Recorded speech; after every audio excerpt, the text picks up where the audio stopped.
So today we're going to continue looking at the roots of Europe through the medieval age, and this go around we're really going to be looking at how did the nations that we talk about today in Europe, specifically the nations of England, of France, of Germany, of Italy. Where did they come from? What's their history? So we're going to really start with ancient Rome. We're going to sort of follow this pattern like we did with the role of the church in Europe, and we're going to follow that forward into the study and development of sort of modern Europe, and where do we see that, and set us up for the Renaissance to understand the political structures and institutions of Europe. Um, so just to begin, just to remind us all, um, Europe didn't exist in ancient times. I know I already discussed this once before, but the Roman Empire is a product of the East. It's borrowing its ideas, its government, its philosophy, even its religion, all from the East. Europe was really an area of conquest for Rome, but never really its true focus. The city of Rome, its capital, really was where the central point of their city was. But the ideas of the East are really introduced and adopted by the West.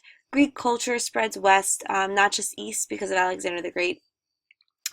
Christianity is going to be spreading west. Jesus being a contemporary of Augustus Caesar means that when we have the Roman Empire, it's going to be spreading there. As we discussed with the role of the Catholic Church, that Christianity is using Greek philosophy, and originally it was persecuted, but then it will be welcomed. When Rome falls, we also discuss how the ancient Greek philosophers themselves provide a lot of the fundamental groundings and philosophies for modern Europe. When Rome falls, there were two capitals. There's Rome and there's Constantinople, or Byzantium. And Rome is going to get conquered by barbarian invaders. They're called barbarians because they're neither Latin or Greek speakers. They speak, it sounds like ba ba ba ba ba, right? So barbarian. And they are the Germanic barbarians. They're tribes north of the Roman Empire. They're considered less civilized than even the Celtic Gauls. Why are they there? There's a few different reasons. Why are they migrating and taking over this region? One is because there's Turkish invaders from Asia, Huns that are invading from the east, and these people are trying to flee the Huns. Attila the Hun is one of these famous Huns, and they're coming out of Turkey, and now they're trying to escape that. Another reason why they're invading, and why we see this rise of Germanic invasions starting in the 400s, is because there's really shifts in population. And this is just a state of where is there access to resources that are needed. And there's also a theory suggesting that perhaps there's even climate change. But nonetheless, when 476 AD, when the last emperor in the city of Rome, and Rome gets sacked, it's after a period of time, really starting in the late 300s, where we see invasions throughout all of this region of Western Europe. There are regions that are all getting really taken over. The Angles and Saxons are going to be invading into Britain, hence Anglo-Saxon. The Franks are a Germanic tribe that are invading into Gaul, which was the region now known as France, but it was called Gaul under the Roman Empire. In 382, the East Goths are moving into Asia Minor and Italy by 403. In 380, we have the West Goths that are invading in Constantinople, no less. In Greece in 396, in Rome in 410, in Spain by 420. They're gradually progressing further and further and further. When Rome falls, it goes from one society to three. And so instead of just having one region, we're seeing that we'll have now three different regions. We have a Roman or a Byzantine Empire. If you ask the people of the Byzantine Empire, well, what are you? They'd say, well, we're still the Roman Empire. Until 1453, when the Ottomans take over, they consider themselves still Rome. That Rome never fell for them. Rome was, the city of Rome might have fallen, but the Roman Empire continued on with the Byzantine Empire. The second society from this one Roman Empire, when it falls, we then also have the Islamic Empire that has really taken over a lot of the region that was northern Africa, and Spain is now ruled by the Islamic Empire. And then finally, this last group is is sort of lost. Um, it it's going to be Italy, France, Belgium, the Rhineland, Britain. The Germanic element sort of gets absorbed by these areas. And the Germanic invaders that take over this area, they are unable to really maintain the large-scale control that Rome had. So the local customs, those pagan ideas of the Germanic empires, they're still practiced and carried out, but now under the context of law and order. For example, the ordeal, which is when they would submerge, to see if someone's guilty or innocent, they'd actually go through a process. So they'd submerge someone's hand into scalding water, or they might, you've seen different things with like witch trials where you'll dump someone into the water. These different tests to see if guilt or innocence, rather than using the Roman legal tradition and customs. And these pagan ideas get blended into Christianity to the point where we do have a division between West Christianity and East Christianity. It's eventually going to divide it up and create the Roman Catholic Church versus the Eastern Orthodox Church, which we've discussed already. Also, in this area of the Germanic Empire, we're not going to see the ability to maintain control structurally either. And we'll have the development of feudalism in Western Europe. It's really difficult to manage such a large area, and the local community is going to become much more of a tribal system that was inherited by the Germanic people. There's no sense of a larger state or any loyalty greater than your tribe, than your local group and community. There's no civil order, there's no group, and there's an end of trade because of so many different invasions happening all at the same time. There's the depopulation of cities. Currency is going to stop being used altogether in Europe. There will be no currency in Western Europe. And starting in really the year 500, it's considered to be the Dark Ages. It's, starting in the year 500, we're in medieval Europe rather than Rome. So 476 marks the fall of Rome, and by the year 500, we start periodizing this time in between the Roman Empire and the Renaissance as medieval Europe, with three key periods: the early, the high, and the late medieval age. We'll be going over some of the cultural aspects of that, of those phases. But for the sake of this podcast, it's going to help us organize the role and development of the political state and the nation state over those times. For a long while, the only unifying institution in Western Europe will be the church. That will be the only thing that will bring everyone together. And so I just want to highlight some of the legacies of Rome for Western Europe. The Republican government tradition is not totally lost. In Italy, we'll still have some republics existing, and the ideas of the republic will be there. Roman law also not totally lost, particularly because of the Byzantine Empire. When they continue the laws in Justinian's code, that will then get adopted and embraced across the area. The Latin language is still going to be a prevalent language, and out of the Latin language, we do get the blending and we get the creation of French and of Italian as a second language, and Spanish as another language, Portuguese and Romanian. All these Latin-based Romance languages come out of the Roman tradition. English, as I'm sure you know now, is coming from the Germanic roots and the Germanic invasions. City planning. So once we do start seeing cities, they're modeling them after this tradition, particularly once we see the development of high cities of the Renaissance. They start using and adopting these traditions again. But one thing in the medieval time is the early churches will all have the Romanesque architectural style.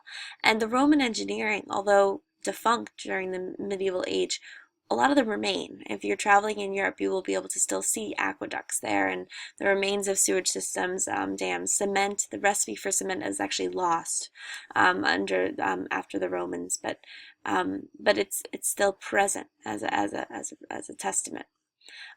Romanesque architecture is going to be primarily used for those structures that are built to stay and built to last. In the Dark Ages, which is the first phase we're going to be discussing right now, people were so convinced they were going to die tomorrow that they weren't bothering investing in the future.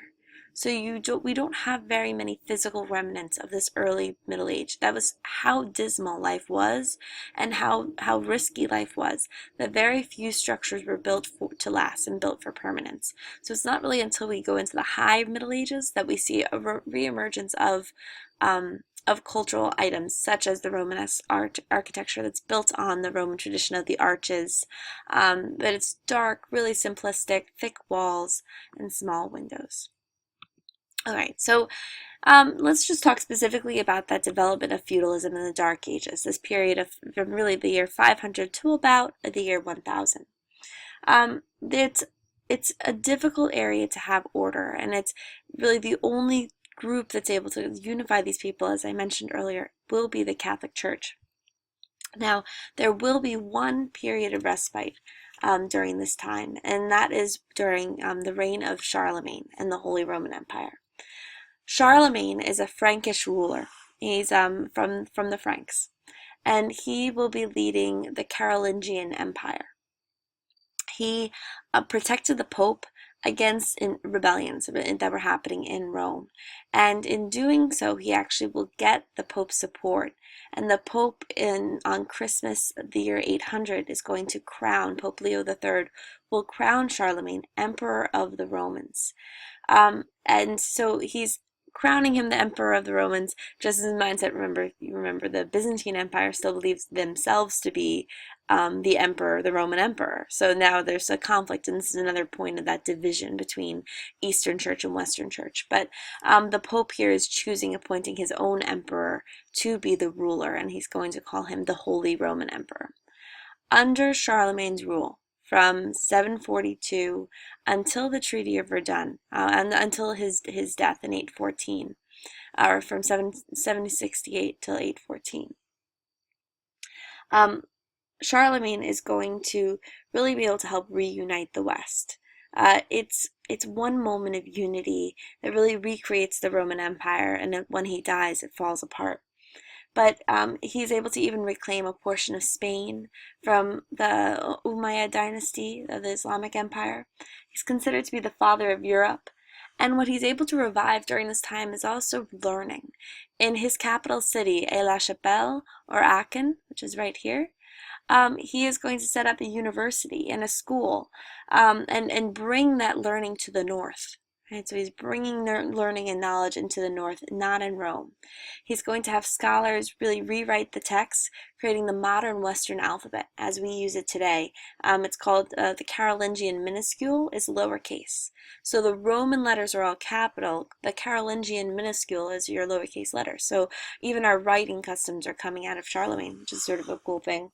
It's also during this period that we start to see that he reinstitutes the use of currency. And the use of silver coins. Now, it's not going to be widespread once he dies. We go once again back into Dark Ages where we see limited currency use again. But he's bringing back a lot of the culture and the growth that was there during the period of the Roman Empire. So here you see the Pope crowning Charlemagne emperor of the Franks and of the Holy Roman Empire, emperor of the Romans. Now, when Charlemagne dies, his empire is going to be broken into three. We're going to talk in one moment about a policy called primogeniture, when the oldest, well, I'll talk about it right now instead, when the oldest son is going to inherit all of the land and all of one grand parcel. In the Holy Roman Empire's tradition, that's not the case. Oftentimes they would divide it among all of the sons, which means that you have one large empire, and now it's not going to be any one large place. So instead, it had to be divided among three.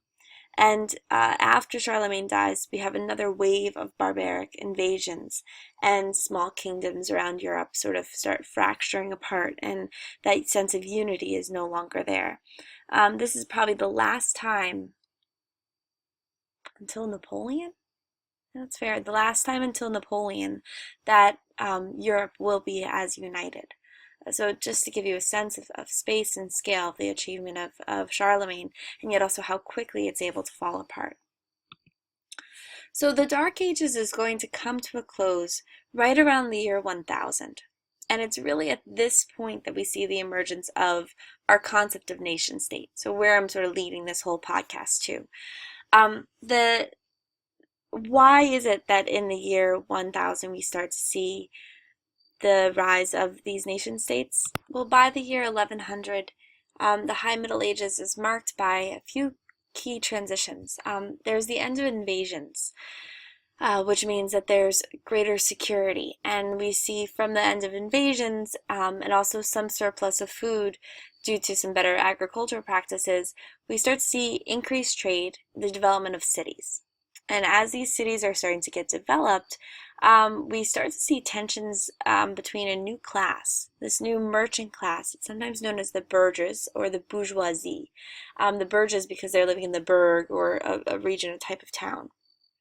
And they're starting to really challenge these new bourgeoisie classes, starting to really challenge traditional sources of power, which is going to be a pattern straight up until the French Revolution. The church views these merchants as immoral because they're practicing usury, they're practicing banking practices and buying and loaning and selling goods and charging more for them, so it's viewed as an immoral thing. But also these are people of wealth and power, and that's challenging the church's own wealth and power, as well as the nobility. They're going to be challenging those traditional rights and privileges of the nobility.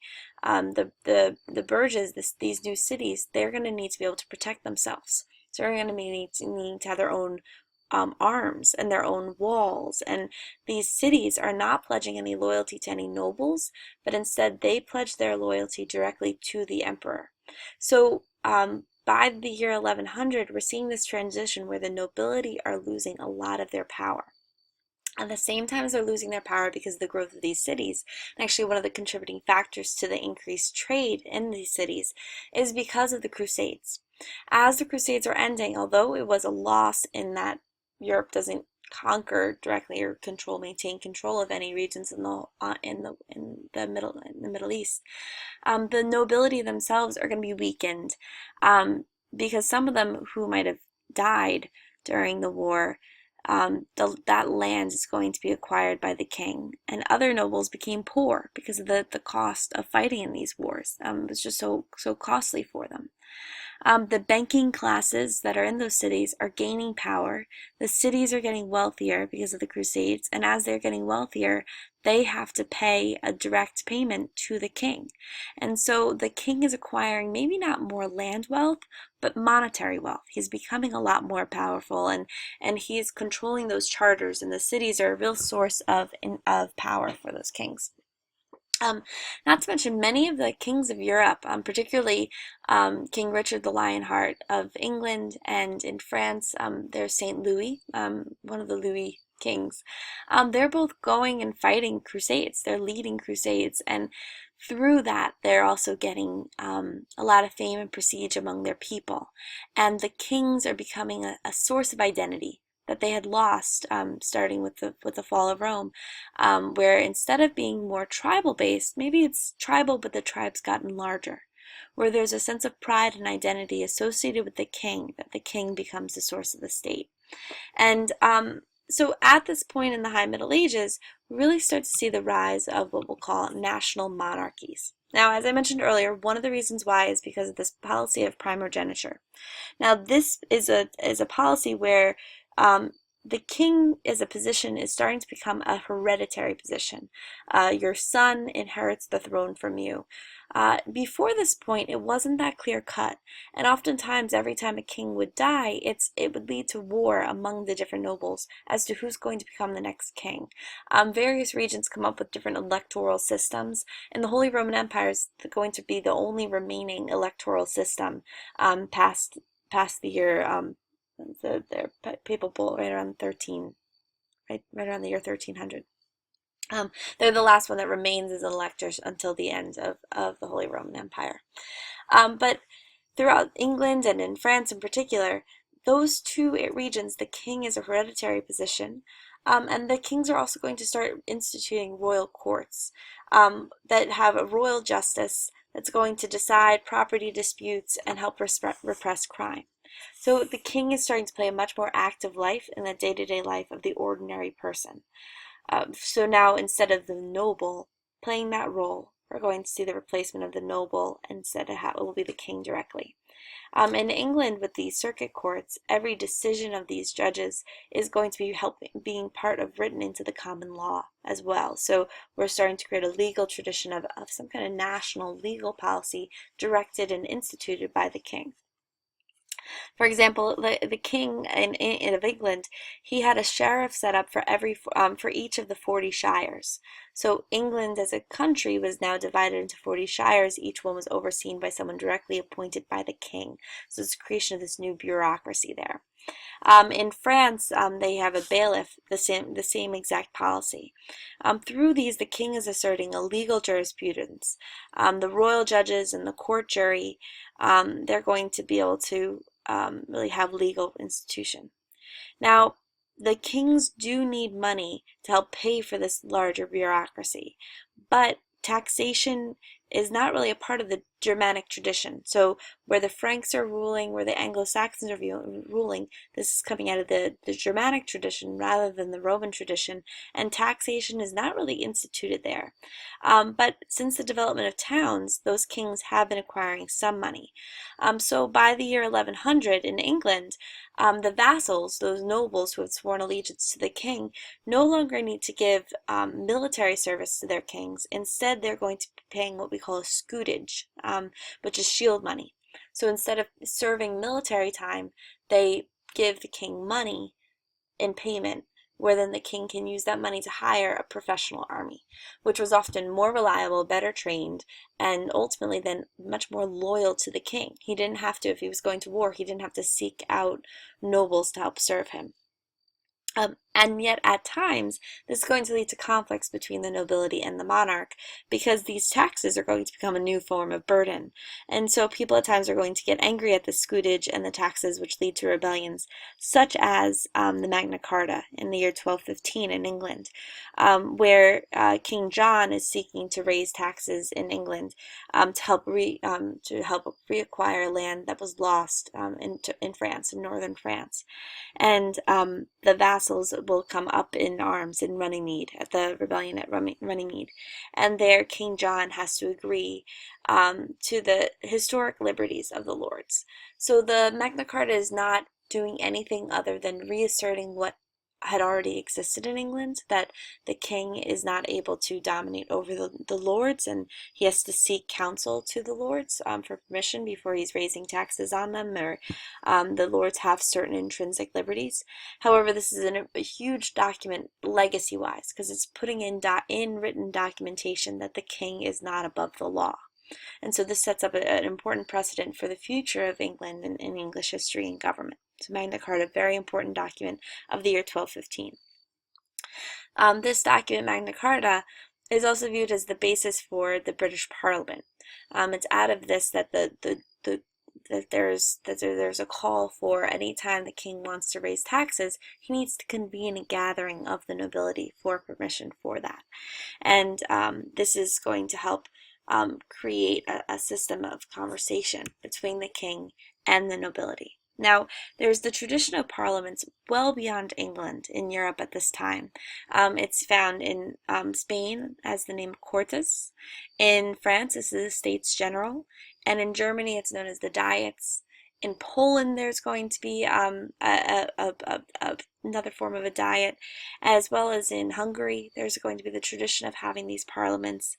And so each of these regions will use parliaments in varying ways, but each one, overall, the message is that it's a conversation between the king and a council.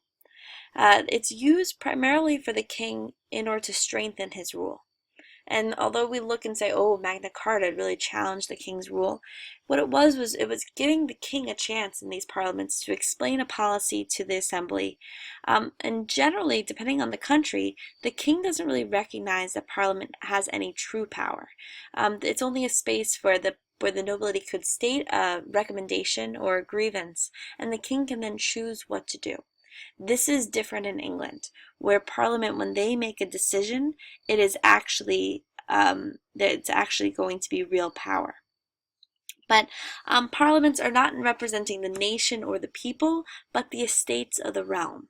And so it's the collective interests of the country, but it's the represented groups. So depending on the country, who's present at parliament will be those who get for certain forms of representation. So in some countries you'll have the clergy present, as in France you have the first estate is the clergy, the second estate being the nobles or the landed class, and the third estate, and this is where the parliament transitions really taking form by the year 1100, is we have this burgher class, the bourgeoisie. They're viewed as they have money, they're in chartered towns, and they're starting to make demands within these parliaments as well. Sometimes even you'll see the inclusion of some peasants or representation for the peasants. It's not frequent, but there are some countries that will incorporate that. I want to take a moment now to discuss specifically the Parliament in England, because it really is the strongest of these forces, and it plays a big role in shaping English history. England's Parliament really gains permanence and recognition during the 100 Years' War, because the king for 100 years is going to regularly need to turn to the Parliament for support, for financial support to fight these wars. In England, there's two houses. There's the House of Lords and the House of Commons, and this formal structure gets development during the 100 Years' War. And the House of Lords is composed of lay magnates, which are your wealthy lords, and your great prelates, the high bishops, so both religious and laity. The House of Commons is composed of lesser landholders, such as small lords, as well as the town representatives, your gentry and your townsmen, and they'll all be working together. As I said earlier, Parliament's vote is an action. It's not just a suggestion, which is really a big differentiation point between England's power and of Parliament and all the other countries. They have real power. Parliament is setting up a system where a large state could be governed by representatives of the people. This is an important new tradition emerging in England and in other places. So the Holy Roman Empire, as I had mentioned earlier, is different from the traditions in England and France. In the Holy Roman Empire, they never developed that hereditary status, and instead every new emperor has to be an elected position. Now, there was a break after Charlemagne's death. There was no next Holy Roman Emperor until Otto I in 986, I believe. So there was a break of time of a little over 100 years where there's chaos and fracturing. And this title of Holy Roman Empire, once we start the reign of Otto I, is really nowhere near as strong as Charlemagne once was. There's many disputes. There are times when there were multiple people elected. Because of these disputes, there would be two Holy Roman Emperors at the same time. There's also the conflicts between the Pope and the desire of the Pope to appoint this Holy Roman Empire, and then the nobility who also want to have this, and it becomes fights, and we see these disagreements and this tension of power between the two groups. It's in 1356, which is late, but it's a tradition that had already been practiced, and this really codifies it. The Golden Bull is written in the Holy Roman Empire, and it's written by Emperor Charles IV in 1356, and what it does is it sets up a system where there will be 7 electors pulled from this Holy Roman Empire, composed of all these different small states. 7 powerful electors will get to elect and choose who's going to be the next Holy Roman Emperor. There were 3 high ecclesiastical leaders, archbishops, and 4 secular princes. The Pope has no role in selecting these emperors. And the year here we're talking about is 1356. This is about 50 years after the conflict between Pope Gregory the Seventh and Frederick, between the Holy Roman Emperor. In a similar way, another place where we see a lot of difference is in Italy. In the Italian peninsula, well, there is no Italy, right? In the Italian peninsula, we will see really 2 different forms of government. we'll see both republics and city-states, as well as in southern Italy, more kingdom-based styles. So in northern Italy, there's these republics, particularly the Republic of Florence, which evolves to be much more of a merchant oligarchy, as well as the Republic of Venice. And the Venetian government is actually viewed to be much more of a true republic by this time. In central Italy, it's ruled by Rome and the Pope. And then in southern Italy, you'll have the Kingdom of Naples, which is ruled by the French House of Anjou, and the Kingdom of Sicily, which is ruled by the Spanish House of Aragon. And so we have in Italy, it's fractured, it's broken up, but that region in the north is going to play a critical role. We have these wealthy elite groups of rulers who acquired their wealth and acquired their strength through being a part of the merchant class, through their trade, particularly through a lot of their trade with the Byzantine Empire, and then further east than that. And so this is where we see the beginnings of the Renaissance. So I hope you enjoyed this podcast. For Friday, we're going to be looking specifically at the role of Parliament. We'll be having a little mini quiz on this reading as a practice for the short answers. So we're going to be looking at the Magna Carta as a document, and we'll also be looking at the roots of these government traditions. So please feel free to take many notes, and we'll talk further about this later this week.